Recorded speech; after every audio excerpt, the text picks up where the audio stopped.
things in it like the data sets and so on, and then you can start from there.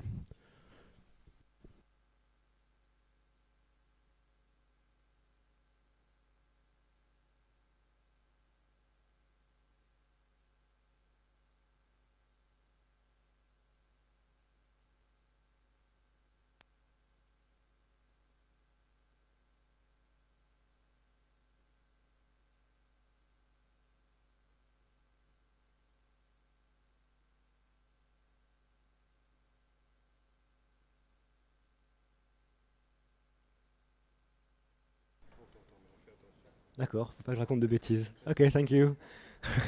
Good afternoon, everyone. I have the chance to introduce you quickly our company Blue Square. Why we are here? Because we come with some. Okay, I have to stay here. We can share some data about HIV with a specific focus on one country, which is DRC, Democratic Republic of Congo.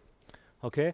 But before jumping to the data in itself, let me give you some context. Why we are working in DRC, why HIV, and what we are doing. Because at the end of the presentation, we would like to give you an idea about our main challenges that we face today in that country and on that topic. How does it work? Yep. So maybe just a quick word about our company. Blue Square is a Belgian startup working on data for the health system. Okay, so our main expertise, it's about health data system, how to collect data, and a specific context, which is the developing country. Okay, how can we build that data sources, but then how can we use the data? So the challenge is not only to collect the data in this specific context, then how this data can be turned into actionable information for decision makers. Okay, that's why we have developed recently data science component in our work. How we can combine the data and then provide meaningful insights to decision makers.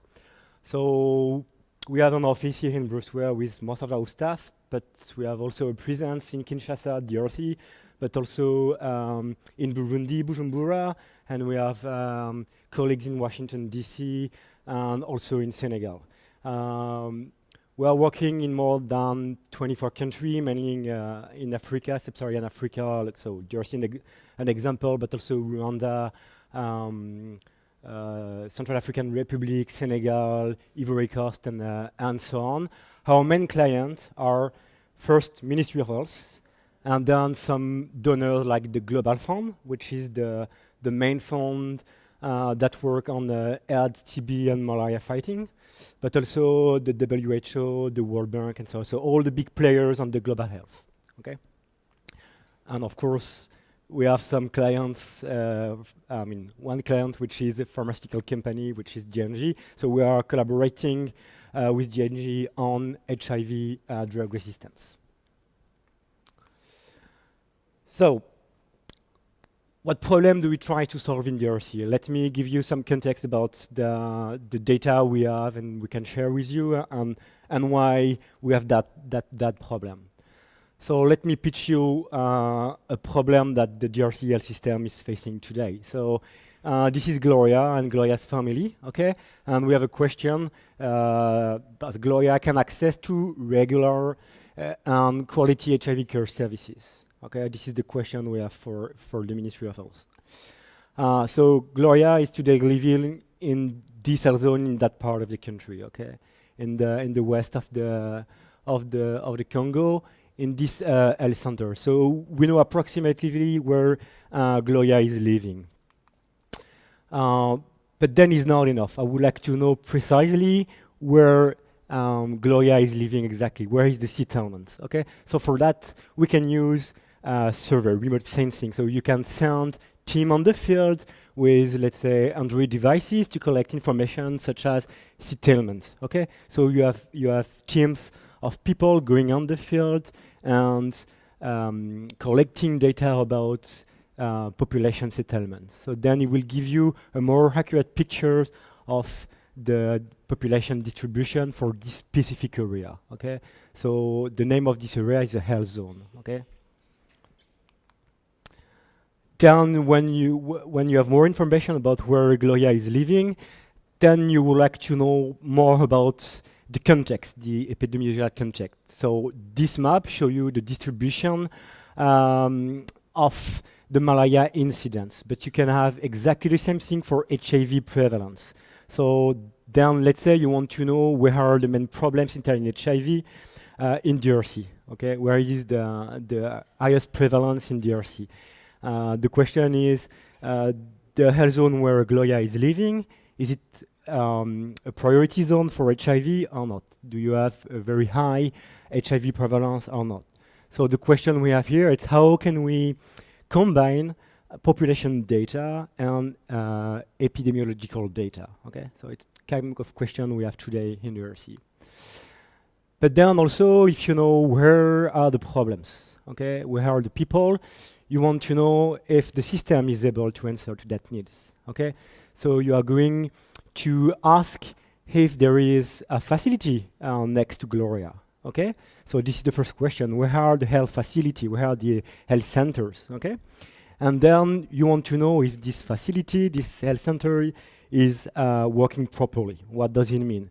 Does the facility can provide services? Okay, so is there enough qualified staff? Is there enough equipment and commodities? Is there enough drugs to provide to the population? So the problem is not only to make sure you have a health center somewhere, but to make sure this health center is working properly, and for working properly can access to the right inputs, okay, commodities and equipment. The problem is to have the full pictures, okay, epidemiological, population, and healthcare provider. You need to look at the existing data. And the problem in DRC, as elsewhere, is that the data is very fragmented, okay? And we're gonna have a problem of quality of data. So this slide just shows you an idea of the problem. It's a very quick mapping of the existing data sources in DRC, okay? So it means that each small health program, each donors like the World Bank or like the Global Fund, sometimes each NGO or every small programs can have their own database. So if I want to get the full pictures of how the health system DRC is working, I need to go into a multiple of data sources with a very different, very irregular quality. And at the end, if I want to aggregate this information, to combine this information, I will have to cure that information, but to make a very big effort to align and map all these data sources for at the end having one complete information about the DL system. So first is to be able to identify where is my data, and then to understand how each data source's structure is working and how can I combine all that data sources. Okay, so this is the main challenge in DRC, but you can easily find exactly the same challenge in many, many countries. After identifying your data sources, you will have another challenge, which is the being able to localize the health facility in the country. Most of the data is today captured at facility level. Let's take an example.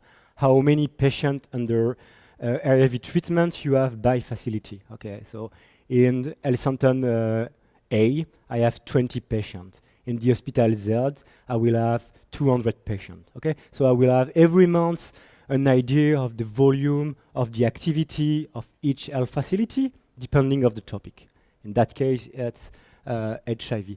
But probably in another database, I will have information about what we call attributes of the health facility. Okay, so what does it mean? How many staff do we have in the facility?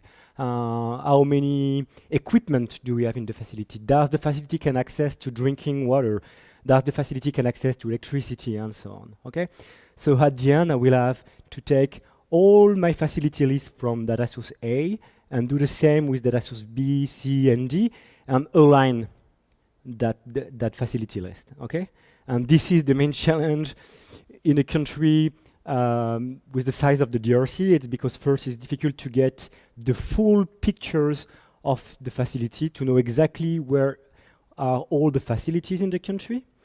And then this is the second map here. You see that each color represents a different data sources. So if I want to have the full mapping of health facility in the DRC, I will have to use many different data sources. Could be routine data sources, survey, spatial, geospatial sources, and so on. And I will have to combine, okay? So I will have to cure to avoid duplicate data sources. And then what I want to have at the end, it's one unique list of health facilities with one unique identifier that I can reuse in all my data sources to be able to combine all that data, okay, on the database. So one big challenge we have today in DRC, it's to be able to combine data sources database about health facility location and to cure that facility to get one, what we call master facility lists, okay? And this is one of the key challenge in our field. We try once to do it. It's what we call in French carte sanitaire, so it's the health facility map.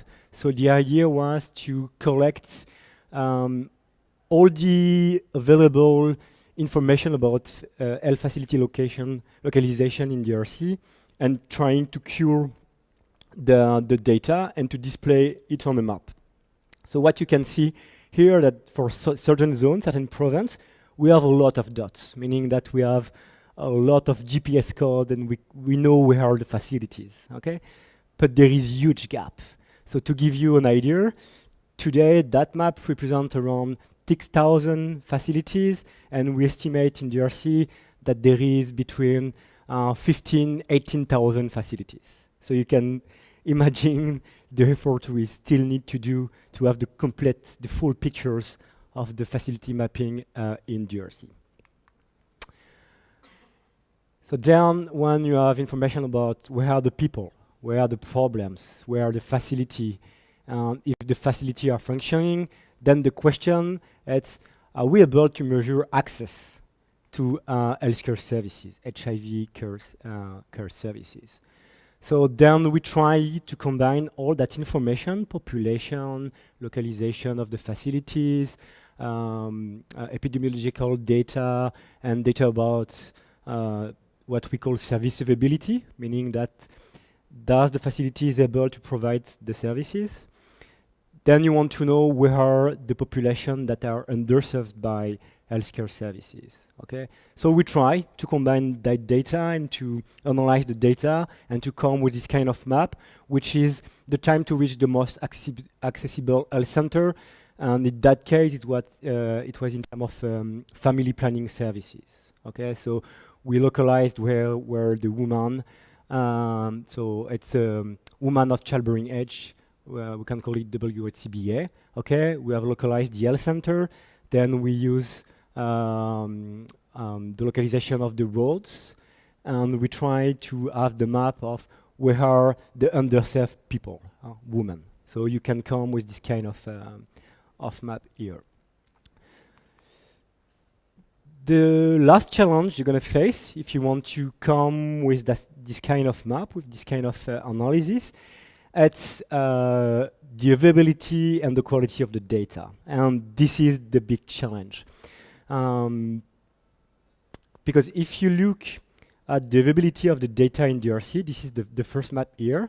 You're going to first look at the dataset availability. So let's say we want to know if the HIV dataset is available in one of the main databases in DRC. Okay, so I can come with that map. So at a glance, I think there is no major problems.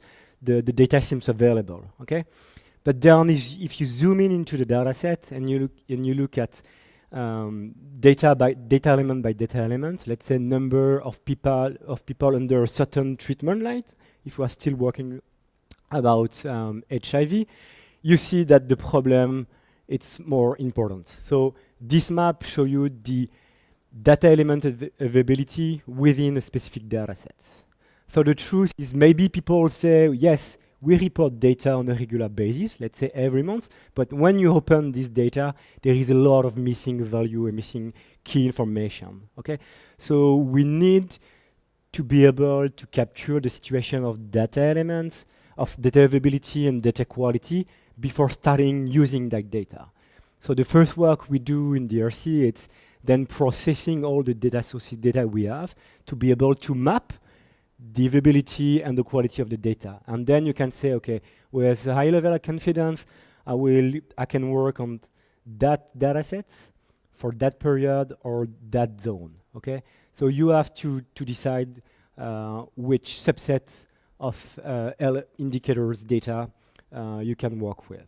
And this is really a main challenge because this is what we call routine data. So it's not a survey, it's every month the facility declare a data set of data.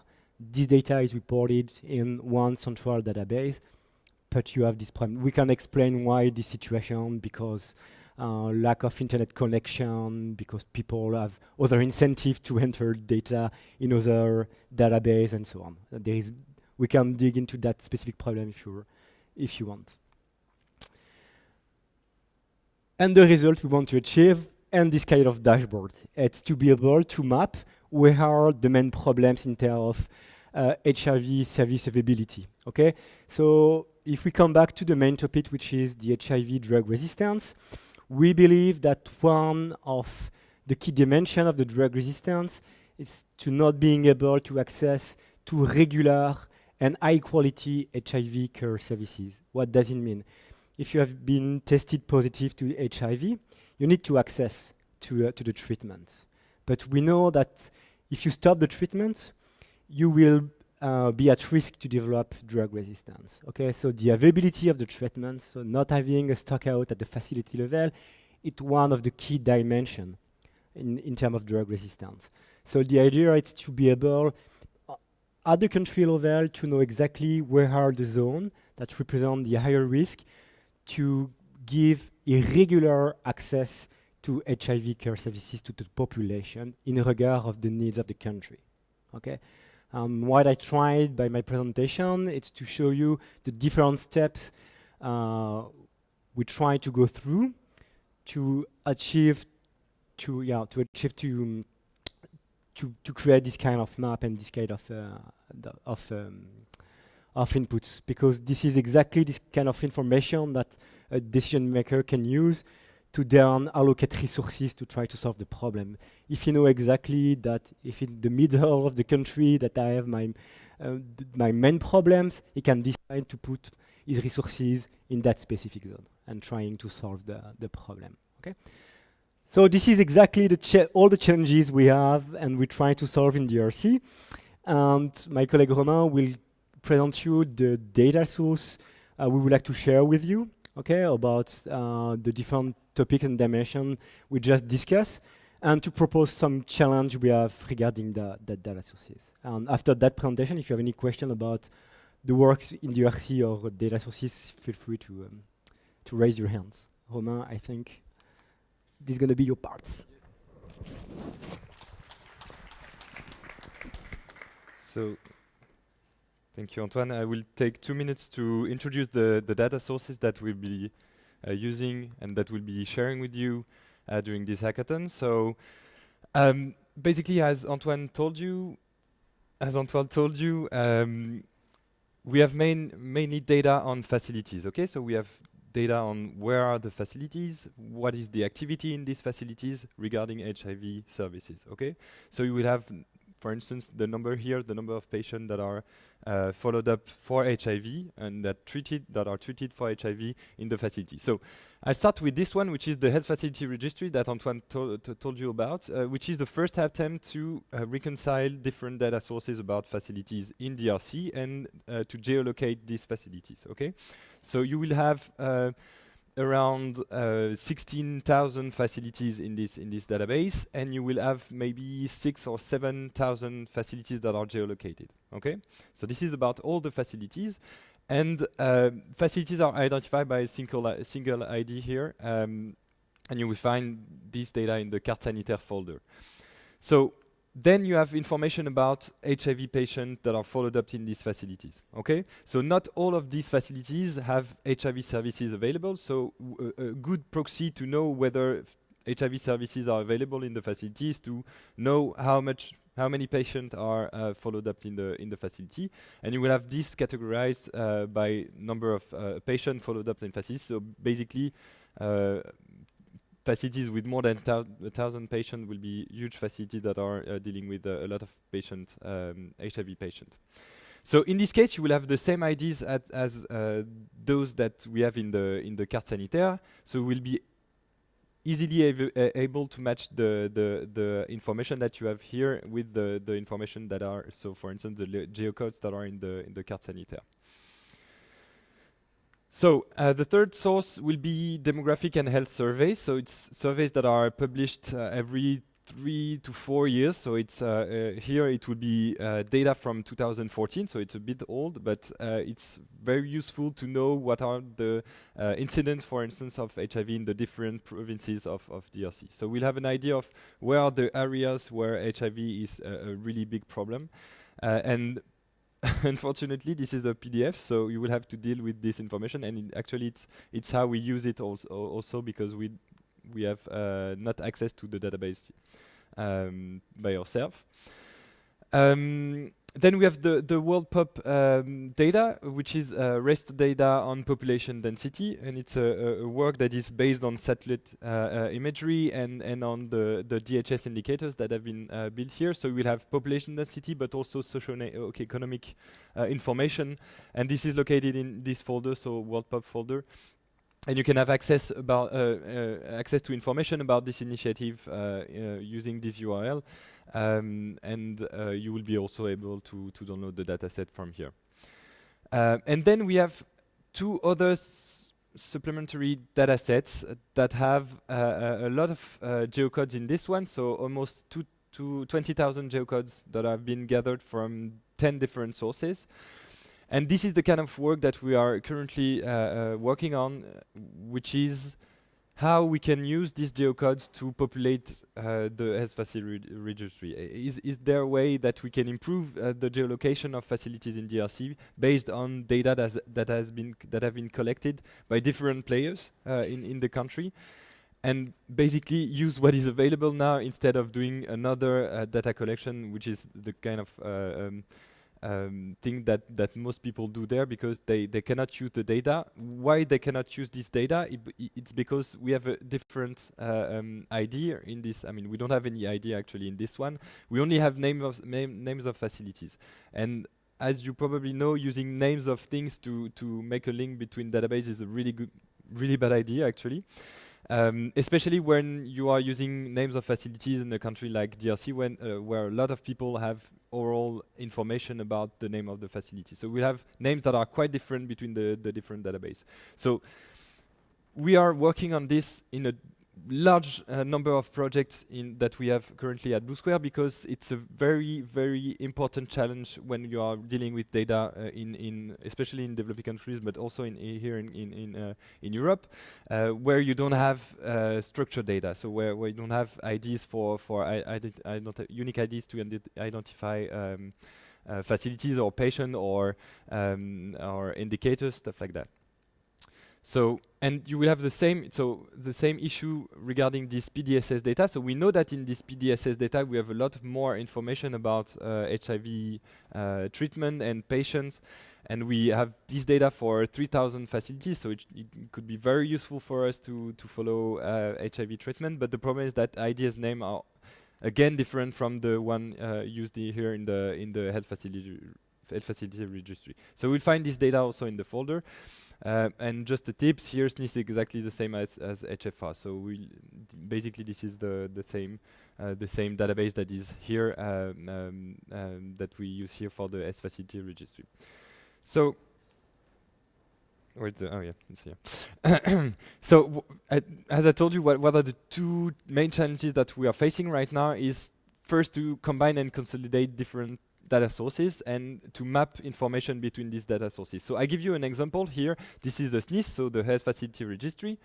And we have here DRC, the country, this province, Kinshasa province, this zone de santé, this aire de santé, we find Libération Centre de Santé, okay? And actually we have another database here that is called CORDED, and we have Population Générale, then Cluster Kinshasa, Kinshasa, Kinsozo, and then CS Libération. And we have to we have to map actually this facility with this one because they correspond to the same facility. Okay, so if we have information in this database, we need to link this information to the information that is related to the same facility in the other database. So the name can be very different. The hierarchy can be also different. Some part of this is possible to be handled through algorithms. So basically, looking at string, looking at hierarchy, and doing some matching based on this. But also, at some point, we face a plateau, a threshold of how we can map this using algorithm, and we have to validate this by manual handling. So by manual handling of people that know the information, that will be able to say CS Libération is the same as this one, okay? And basically it's people that are in the field or that in the district in DRC, and they need like a simple tools. So this is something that we are currently working on, simple tool to validate the fact that these two health facilities are the same. The other question that we are working on is modeling accessibility. So what accessibility does mean? And we have a lot of different factors that can impact accessibility. We have geographical accessibility, but in case of HIV, it's not. So for some services like HIV, it's not always the most important way to model accessibility, because patients do not go necessarily to the facility that is the closest to their home, because they want to avoid people to know that they are using HIV care services. Okay, so in these cases they will prefer to go somewhere else. You have also socio-economic issues. How much does it cost to use these services? What are the patient preferences? Do they prefer to go to a large facility with the experts of HIV or to small facilities that are closest to their house? Are there problems related to overcrowded facility? Okay, so we will be able, for instance, to have the number of patients followed up in a facility and compare. For instance, it could be a good idea to compare this number that are followed up in a facility with the population density that is around. Okay, so just to have an idea whether this facility is overcrowded or not. So this is the kind of question that we have regarding accessibility. But more generally, basically, this is a huge space for your input here, because we are facing a challenge, which is how we can model HIV drug resistance. Okay, so drug resistance is related to people that use drugs in a way that is not optimal. Okay, so basically, it would be interrogating how patients are following up or not the treatment that they are supposed to take, whether the treatment is available, okay, in the facility. And all this kind of information that could be related to drug resistance. Okay, and basically, so in this data, you won't have, for instance, you won't have stockouts there, but you can simulate stockouts in this facility and look how it could influence the way that the risk of drug resistance in these areas. Okay, so I'm done with this. So if you have any question about the data sources and what is in these data sources, please come after the presentation. Thank you. Right. Excellent. Thank you very much.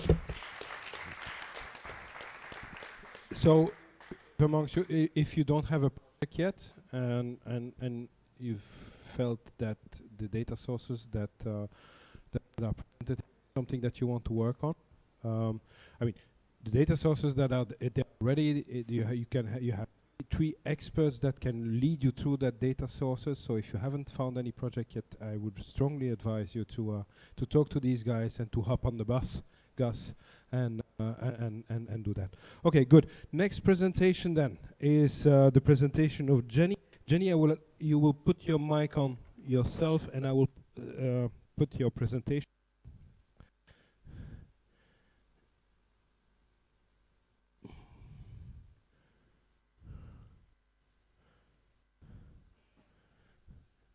And of course, the idea is to stay behind the counter when you present, not to do like me and walk around, because then the guys get upset that they're behind after the, doesn't work if you don't stay in front of your green screen. If you want to have a look or see again the presentations, all these presentations are available on the Facebook webpage, the Facebook page of Digitizer. So you will find back all the presentation and you can listen to it and see them again on Facebook now as we speak. So here is Jenny. Hi, I'm Jenny. I'm working as an external for J&J, and I have been working on HIV drug resistance for a while. So what I will going to present is what I have done so far on HIV drug resistance. And this talk is already given in August, so just to present again what is have done, and also for the new people that is here. So what I have done is actually to make a global HIV drug resistance model. And first, here's the outline. How we started with this project, the issue, and then starting from the issue, we looked into what kind of HIV drug resistance influence factor are there, and are there any data publicly available, and what challenges that we have across. And also, at the last, we will have a look at the global HIV drug resistant datasets. The issue that we have come across is this kind of map. We come across data about HIV drug resistance, and we have seen that there is not much HIV drug resistance out there. As you can see, the red one is where is a country where HIV drug resistance data are, and the rest of the world there's not much HIV drug resistance. So what we want to do is to fill in this map, to fill in the country with some estimates or predictions about HIV drug resistance. And also, what kind of data that HIV drug resistant data that we find is limited to a certain year in 2012, but further there's no data about HIV drug resistance. And this we want to have a clear view beyond the year 2012. At first, we have looked into what kind of HIV drug resistant influence factors there are out there by literature search and speaking with experts. What are they experience on the fields? And also have a discussion with different people from other fields as well, the health economists, to get some idea what are influence factors out there and on-field influence factors. And we come up with this list. There are some factors that is country-specific, like the population and age and gender distributions, and also HIV related, the prevalence, the incidence, the people on the treatment as well. And beyond, we have healthcare system factor related. How many nurses out there? How many doctors are out there? And the health expenses. How much does a government spend on health? And also factors that we have found in resistance studies, like the WHO and national survey, and the early warning indicators from WHO. And also studies about forecasts, like the antiretrovirus medicine forecast, and the second line and the third line, and so forth. And of course, this kind of influence factors list is not exhausted. So you can fill in with other influence factors that you have found or will find in your search or during the hackathon. And so here's a summarize what we have found in this list.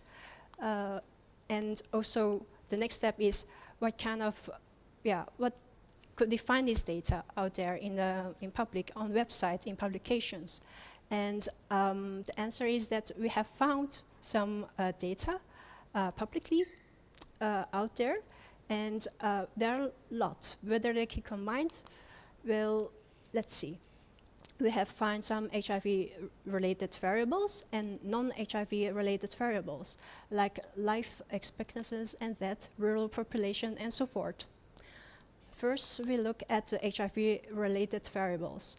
And here, among these data sources, like on the website from UNAIDS, USAID, the World Health Organization, and the Stanford HIV Drug Resistance database, and the United Nations, we found HIV prevalence, HIV incidence, and also how many people on treatment coverage as well.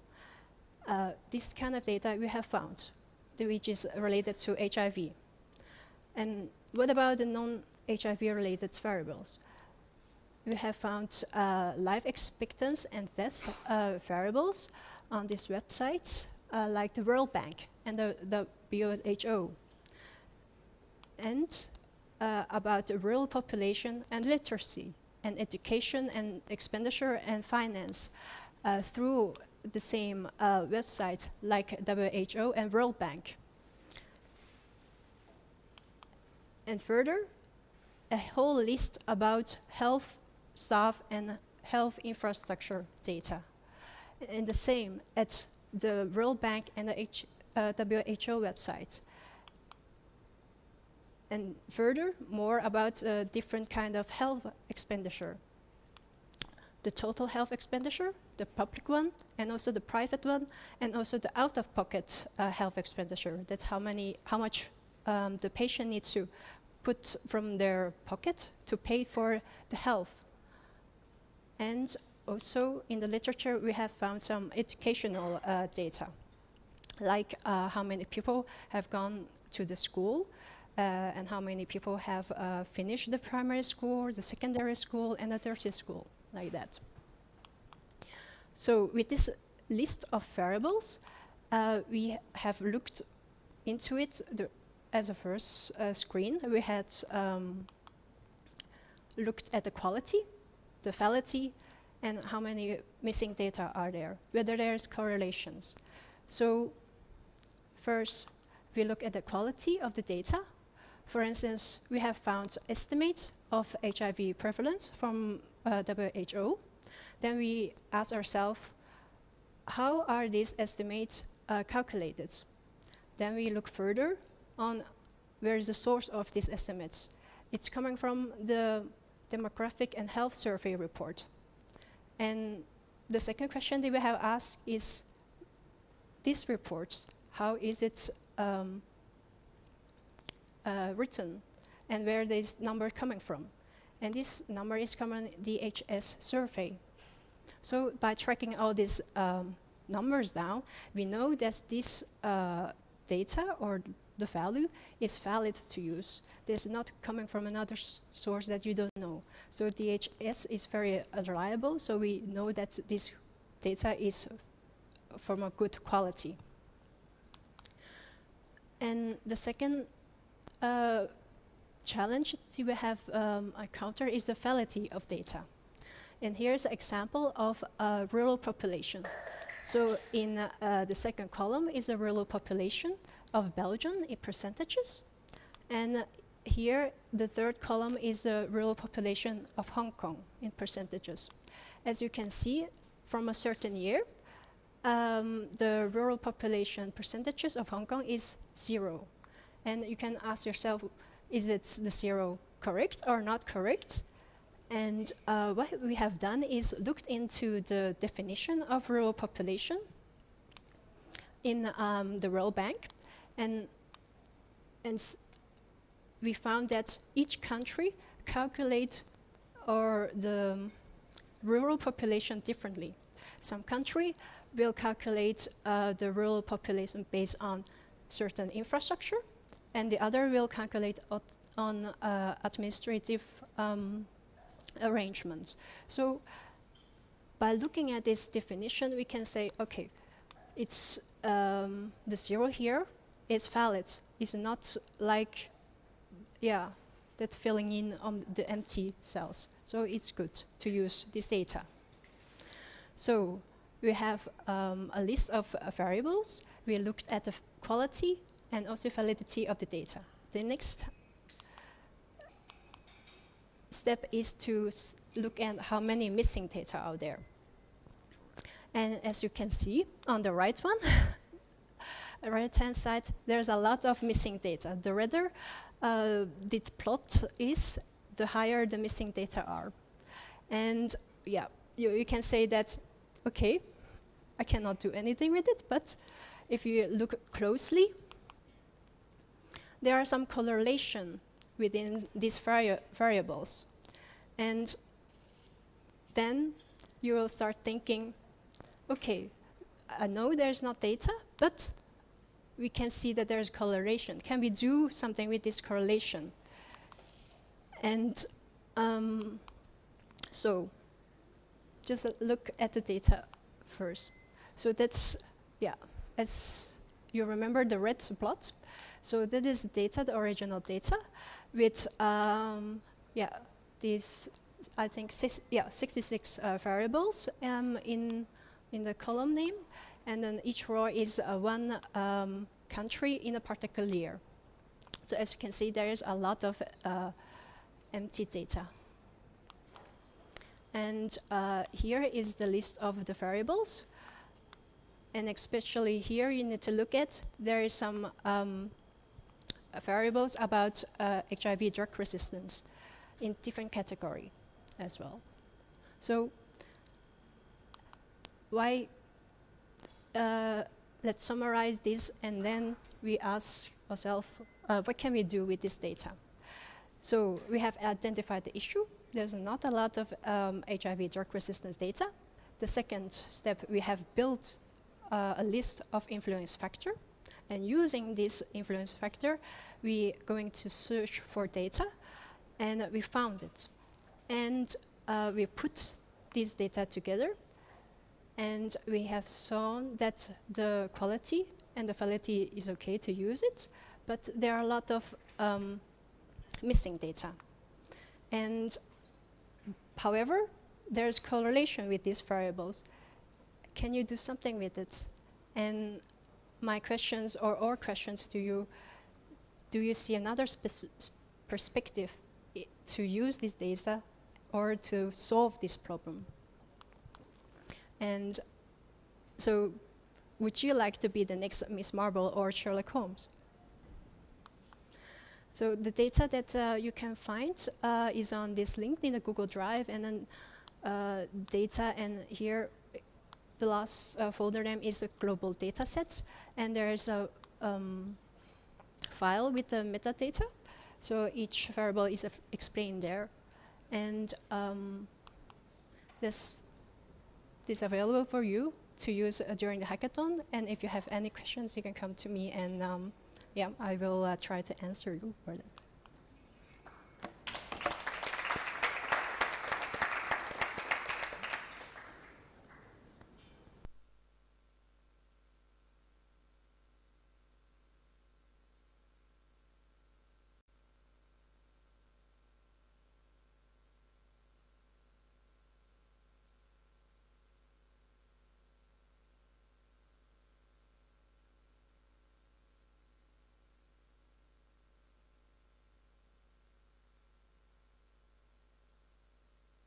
Yeah, okay. As you know by now, Serge is the driver of this initiative. He's been working on it for a long time together with Jenny. And he's going to go through what he's experienced in his search for data. Finding data is not an easy task, and he's going to explain a little bit what he found and what was his challenges. Here's Serge. Yeah, okay. Thank you, Philippe.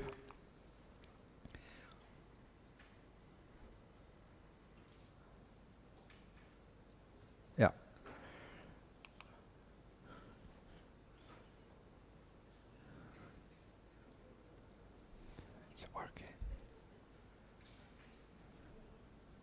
Okay. Can you put it in presentation? Huh? Okay. Yeah, okay, thank you, Philippe. So in the previous presentation, you saw basically, you saw a global data set where the level of granularity is one country and where parameters from one country are being brought together, and then we got this global map of, say, the risk or the risk by observation of observing the resistance. Now, in our various discussions and talks, people often say, yeah, it's nice that you have that. It shows the feasibility of what you like to do. But as a country, we're not really interested to know that we're 7th amongst the ranks and that another country is higher up and doing better and another country is doing worse. It would be far more interesting to know what is happening within a country. So that kind of raised the question, can we do this exercise at a country level, within a country, say at province level or district level or regional level? And in preparing for this hackathon for today in search of data, also we thought, well, can we find publicly available data to the level of extent that we can bring this together at a regional level or sub-national level and that you can start working on? And so we started with one particular article that showed some data at a reasonable level of granularity, a regional level, and that was the basis to continue the search via Google, via websites, and so on, and trying to pull a data set together ready to use today. The country we chose was Tanzania, and there's quite a lot of websites out there and sources out there. Not going to go in detail, but the good thing about it was once you started to look more vertically, more into the depth, that you encountered more and more data being available. So there's some stuff out there. Question is, and the challenge is, bringing it together in a meaningful data set for data scientists like yourself to work upon. So here you have a few. You have the National AIDS Control Program, the Commission for AIDS, the Bureau of Statistics, the DHS program. Well, the more you look into it, the more data you will find. And it even occurred that at one particular point in time, we got stuck and there's nothing to find. And then 2 weeks later, wow, this is something new, this is something great. That's also why the call for IDs, because many people can find much more than just one or two individuals. The tools that were used in order to bring this data set together are tools that most likely you as data scientists are familiar with. R as the statistical programming environment, Shiny to, well, make it shiny and present it on a website. And then a few others which are licensed or where you have to buy a license. But anyway, there's all for everything that's licensed. There's a good open source and alternative. Just happen to be more familiar with these tools than yet another open source tool. Tableau as a visualization environment. QGIS as a graphical or geographical information software, but a few months later down the road I can say that I abandoned that avenue.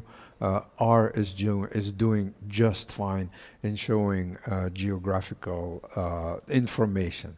And then last but not least, and it's been mentioned in the team Blue Square, Abby here, is an OCR and PDF application which allows you to easy cut, copy and paste PDF tables into Excel. That came in quite handy to convert PDFs to data tables. So there's an abundance of tools you all know and to do that. Came up with a bit of a data model. What do we need if we want to construct a data set in support of this initiative? Well, you need to know what geographical unit you are talking about. West Flanders or Arusha region, you need to know what that is. Is it a region, or is it the country, or is it a district? So these things are, the geographical unit is, say, Arusha. The geographical level, which you will find in that set, is it is a region. If the geographical unit is named Tanzania, then the geographical level would be country, of course. You need to know what year we're talking about from a time perspective. That's the lowest level of granularity, a year. Then you will find data out there that, for example, will say HIV prevalence for people ages 15 to 49. That's like the adult population. Or ages 0 to 14, that's the children population. So in a way, you will have to find the age category, if you like. Sometimes you will find that data is for both genders, but it can also be that data is for just the males or just the females. So you need an indication of what gender are you talking about. Then the particular variable. So these are the data, the indicators that we are looking for: HIV prevalence, ART coverage, ART, antiretroviral therapy, how many people are on therapy, and so on. So that's the variable. And then the type. The type was added to get an indication of where the data comes from. Raw was, okay, it's found on a website, it's found on a document, it is as it stands in that documentation. As soon you start calculating with it, it's not raw anymore. You have done something with it. First step that was performed was some sort of meta-analysis. What is that? Well, you can find a data point in several documents, just as was described with the GPS coordinates in the DRC initiative. You can find HIV prevalence in that region, in that year, in that document, 2.5, in another document, 3.2, in another document, 1.7. What do you do with it? So meta-analysis was to combine those different data sets about the same thing, the same geographical unit, the same year, the same gender, the same age, in just one number. Whatever method is fine, hopefully statistically sound, but you have to come to one number. And so the next step is, as you will find out, there's going to be a lot of missing data points. And so there's been an attempt to fill in the missing gaps by doing some estimation. Like in population data, typically a Lin-log estimation curve is being applied. Well, then you move one notch up in data type from raw to meta, combining several together, and then estimating the missing gaps, which are estimates, to come to a final data point. But as such, you can follow through the process, the steps that have been made on the data, and the final data set at your disposal is, of course, one that has final in there because it's a set of steps of calculations. We've been talking about gender. There's a gender reference, so you will find in the data set either both female or male. I think I could tell it's going to be always both. Age categories can be all, or ages 15-49, or ages 0 to 14, which is children. There's very, very few data on children, so it's either going to be all or 15-49. Data type, I just gave a few examples of what the data type is going to be, but in the last set, the set that is being published for your use, it's going to be final or so, or estimated, I think final.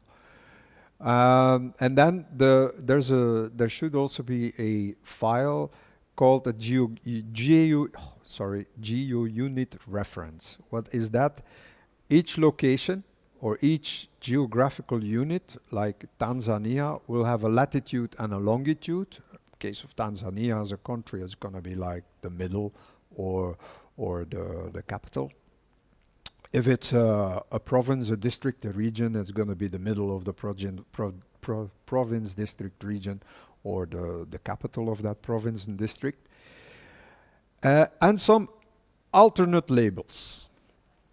We heard about the challenge of aligning names. Well, here you have an example. Dar es Salaam or Dodoma is now less of an issue, but Dar es Salaam you will find many different writings, and so in the end you will have to agree on just one. Agree on just one writing, which is the reference. That's that one, and then here alternate labels are all the writings that have been discovered so far in doing this exercise. Another challenge, I'll come to that later, and then the geo-level reference is either region or country in the case of Tanzania. One particular challenge is that the mathematics have to add up. So you cannot compare apples to pears. You cannot say I have prevalence for ages 15 to 49, and I blend that or I merge that with another parameter which is valid for all ages. So you will have to do, has been done some mathematics behind the scenes, so that in the end, if things happen to be for all ages, that you try to add up things that are of all ages. Otherwise, the math doesn't work. Make sense? How was that done? There is an interesting website somewhere out there that publishes the age pyramid for about every country and for 20, 30 years. And so in this particular case for Tanzania, these age pyramids were converted into a digital table, which are used to calculate differences in populations. One caveat though, the age pyramid is kept constant across the regions because there is no information, or at the very least we haven't been able to find information on age pyramids specific per region. So what is for the country is for the regions. And then when after doing that, we're not going to go into detail, then the graphs start to make sense, where what you see sometimes at the regional level, you add up all the regions, then you have to come to some parameter that is valid for the country, and sometimes you find that in a publication, and then you see, am I getting close, yes or no? And it's getting closer. You can see here that the red one and the green one are better aligned than it initially was, which I can say. And then you start to bring data and information together. Now you have an opportunity to merge all and everything and show elements like the population, which is this one, is shown as the color background. So the more, the redder, the larger the population in region, and HIV prevalence. And so the dots are HIV prevalence. The shape, the size of the shape is the prevalence. And then the color of the shape is the number of cases. That's twice the same, but I think for this visualization, that's where things start to come together, where you can see visually perhaps some correlations or some linkages between parameters. And that's an interesting step to start from. The next level of work, which is like trying to build a prediction model or a mapping. With the help of Jenny, we've been adding more and more parameters to this data set. So here in the slides and in on the set, there's a list of all the available parameters, like access to water, infrastructure, the healthcare spending. So there's quite a lot of, I think up to 60 variables are present in that set already, which is great. So it has been worked upon and tried to grow the data set in support of this, of the work today and tomorrow. Not gonna go in detail, as a matter of fact, I can't read it from here, so I guess you cannot read it from there either. It has been a challenge though, and it still is. The NAs indicate missing data, and as the matrix has become quite large, the number of years, the number of regions, and the number of parameters, it's quite a sparse data set. Now, nevertheless, Jenny attempted to find, say, the spot within that data set where most data is present. So like a hot zone of data availability, covering regions, covering years, and covering parameters. And she also started to grow the data, to impute the data from that hotspot. So as a visual, we initially had a small orange, how do you say that, mandarin? Clementine in the space of data. We've grown it to an orange. Or we had an orange and we've grown it to an, but I don't find the English word, to a pompoen. Anyway. You get the gist of it. Pumpkin, yes, of course. Pumpkin. So you get the gist of it. There are quite a few parameters. It's sparse. It is a challenge. We found the hotspot of where the data is. That's the orange. We try to grow it into a pumpkin to provide you with some more data. That being said, as a challenge, growing the data, imputing the data meaningfully in itself is already a nice exercise. We are not working in an area where you are getting 1 million or a gazillion data points from an operational manufacturing line. It is a different challenge. It is trying to collect data, trying to work with instances, organizations, governments, bringing data together. It's not nice and tidy. So we will always continuously having the challenge of imputing data, cleaning data, preparing it for the next exercise. So if you're still looking for an opportunity as a team, there's an equal challenge in trying to impute the data, finding better ways of cleaning the data and preparation of the next step. That's an equally important challenge. Where is the data? It's on the Google Drive. The data, the scripts can be found on the USB stick. To use Philippe's words, the data is over there behind the counter, so you will find people there that know about the data, that know where it is, hopefully. So if you are using it and you have some questions, try to find us there. By now you already know a few people amongst us who are working with the data. Lessons learned, like I said, sometimes years are not filled in, sometimes regions are not filled in, some parameters are better quality than others. The population data is actually something that needs to be very solid, because it can work as an intermediate between some parameters. Prevalence is the percentage of people being infected per number of population. Cases is the absolute number of people being infected. So if you want to go from prevalence to cases, you need population. If you want to go from cases to prevalence, you need population. So it's like a pivotal data element in the calculations. Even the so-called published data are estimates. Something like prevalence, HIV prevalence or other types of diseases prevalence might be an estimate of agreed upon models that are being used to start from something they can measure and estimate to this parameter. And there are quite a few of assumptions, not to say lots of assumptions, that you may need to take or make.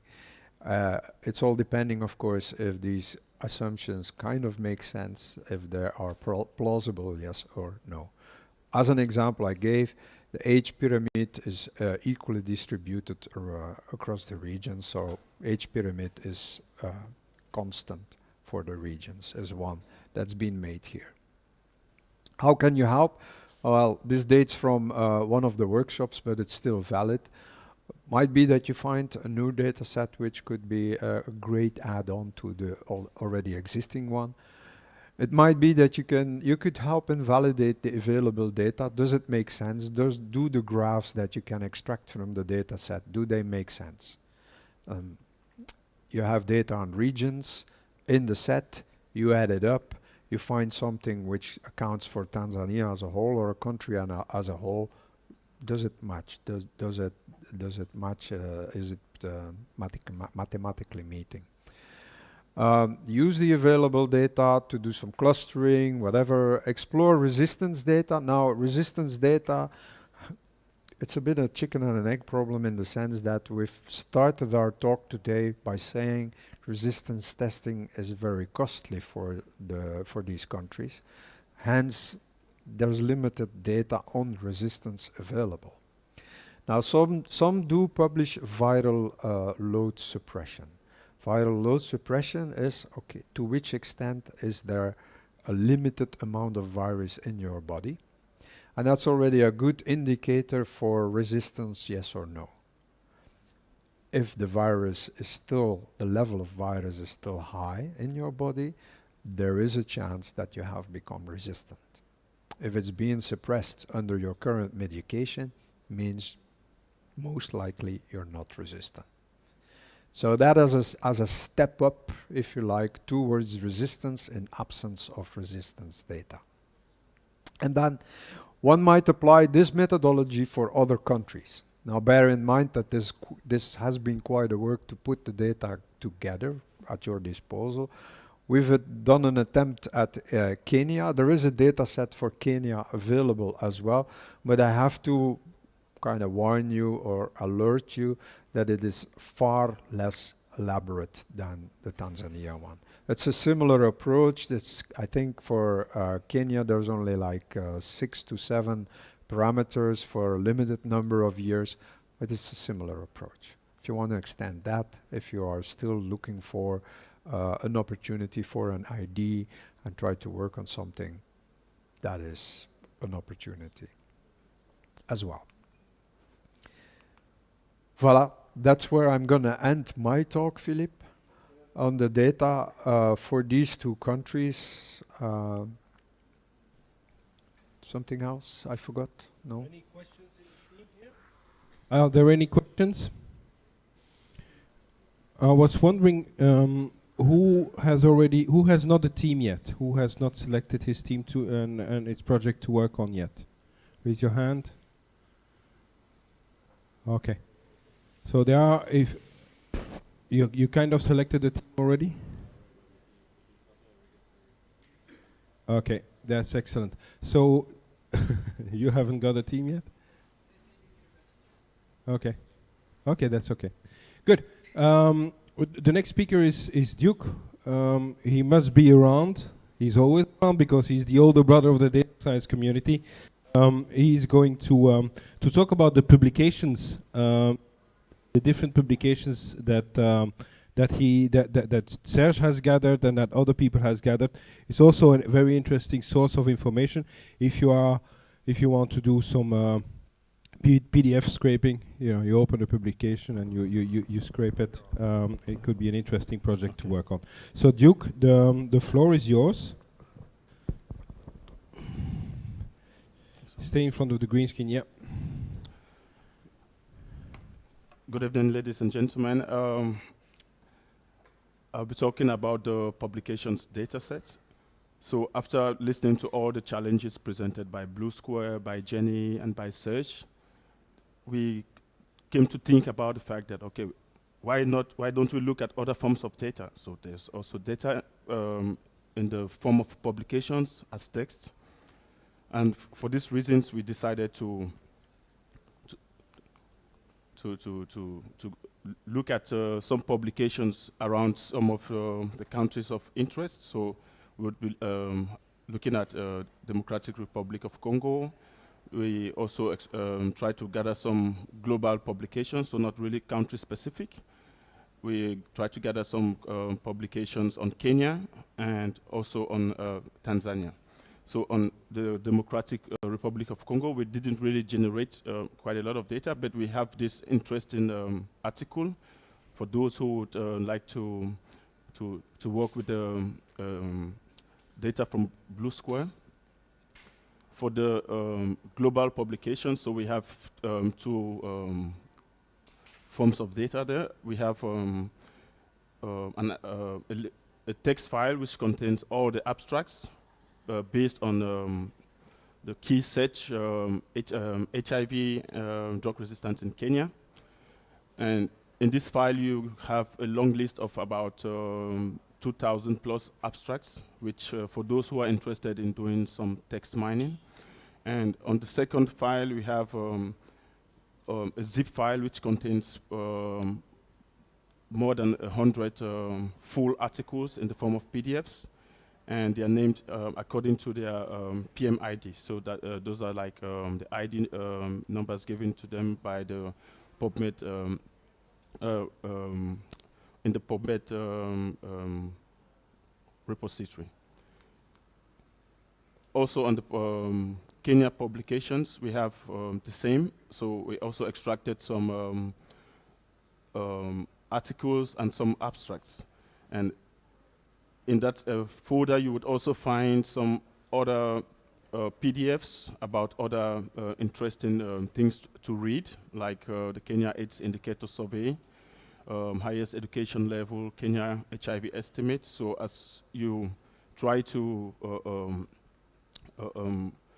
go through the data sets that have been presented by Kenny, by Jenny, the Blue Square, and by Serge, if you want to get some deep understanding, you can maybe, these are some interesting PDFs to read.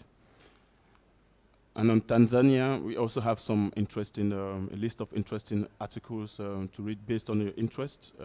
And for in this publications folder, you would find we have created like a README file, which gives a brief description about what you would find in each folder. So if anyone has any questions about this.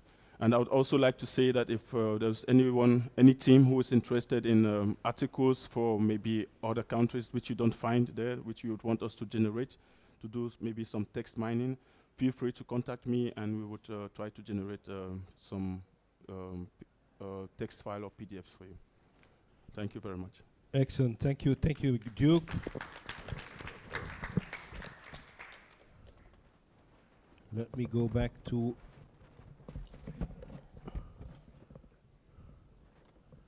so the next short presentation is a presentation from Olmo. I assume you have a presentation or? Yes, of course. Yeah. Can I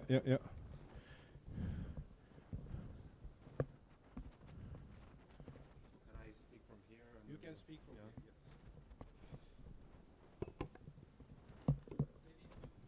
This microphone on. Sorry. Can't we make?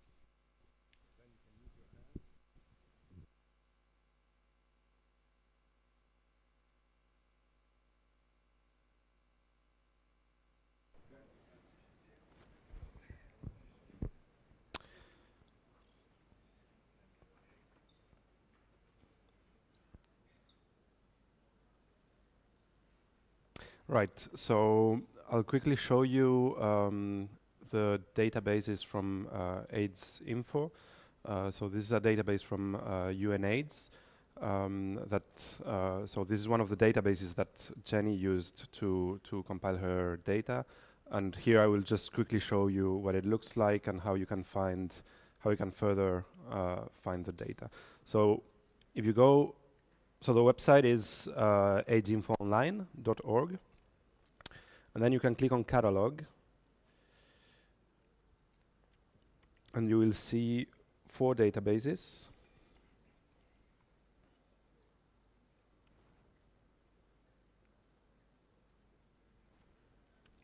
If it loads.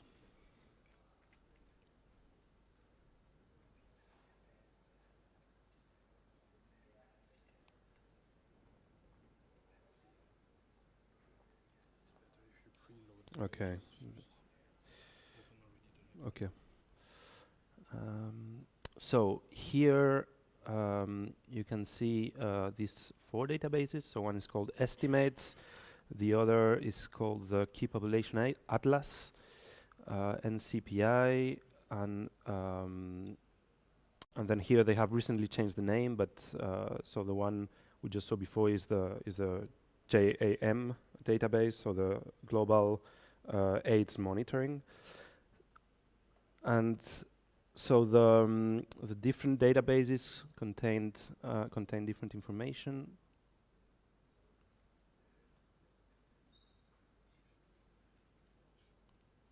So the estimates database, there you have a short explanation of what it contains. So there are epidemiological estimates of HIV, so how many people are living with HIV, the percentage of people living with HIV, the number of new infections, and there is also data on testing and treatment. Then let me see if I can.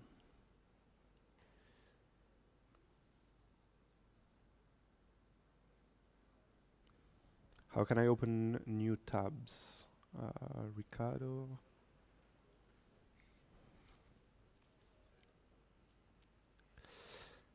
So the Key Population Atlas. So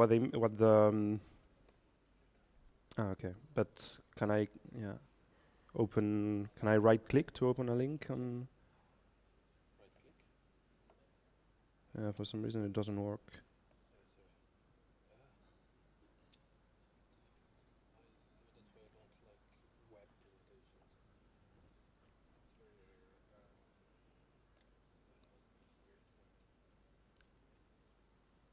It's okay. I'll do it like this. I think it's easier. So the Key Population Atlas contains data on key populations, which include so people who take drugs, prisoners, same sex intercourse. So if you want to access data on key populations, that's where you can find it.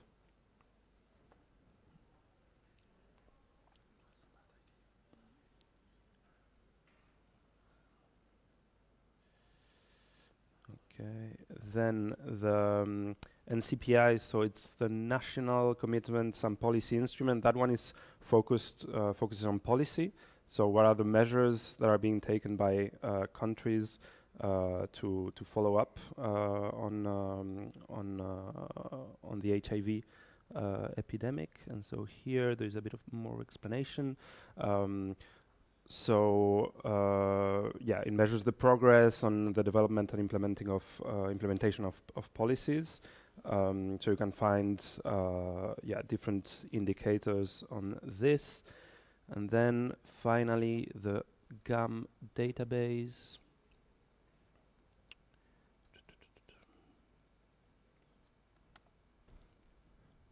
The GAM database is the one, so the Global AIDS Monitoring one is the one that contains the data reported by countries. So the UNAIDS, in coordination with the World Health Organization, demand countries to submit data on the prevalence of HIV, and on the Global AIDS Monitoring database, you can find the data reported by countries. So here again, you have data on key populations, but not only. You also have, for example, data on stigma and discrimination, gender, HIV expenditure. So let me quickly show you how to look for data if you want, if you need it. So part of this data is already included in Jenny's database, but if you want to access more data, you see that here on the right, for each database, you have the option to download the data in CSV format. These CSVs, they contain some 100,000 lines, so they're not easy to read. So the best thing if you're looking for something, you can click here. For example, let's say we're looking for HIV drug resistance. And here you see there is only one database that has been selected. And if you go here on keywords, it will show you all the variables that are contained in that database that are related to HIV drug resistance. So if you click on go to data,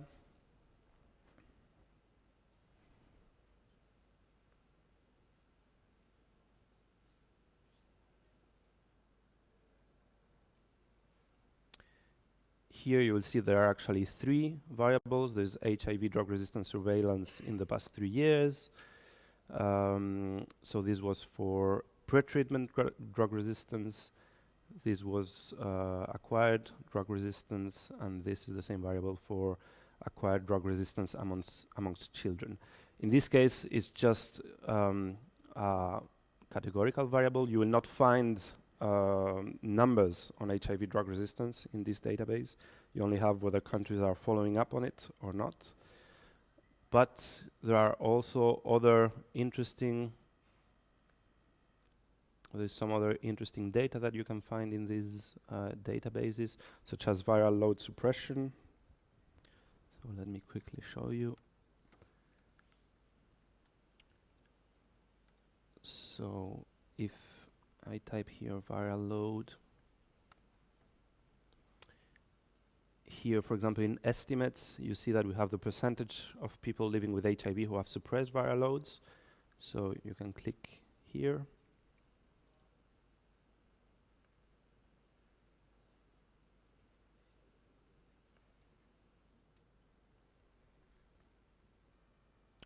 So here you can click on plus and you see all the numbers. I haven't found a way to download the data for individual variables like this, but at least this allows you to explore the variables that exist, and then you can just find them on the CSV file that you can download, and that is also on the drive. Then finally, the last option to have a broader view of what variables are available, you can click on browse data by topic, and here you have, for example, classified on in targets and commitments. So these 90 treatment targets, I think it's treating 90% of the population that is infected, and well, there are 2 other 90s. And here, for example, you can find the people living with HIV who have suppressed viral loads. And so you can directly click OK, and this will also load the data. But so this browse by topic can allow you to have a broader view on which data and variables are available. That's it.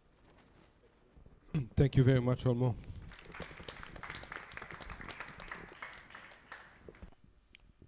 So let's wrap up this set of presentation around the data. You've seen the presenters, they all have gathered part of the data.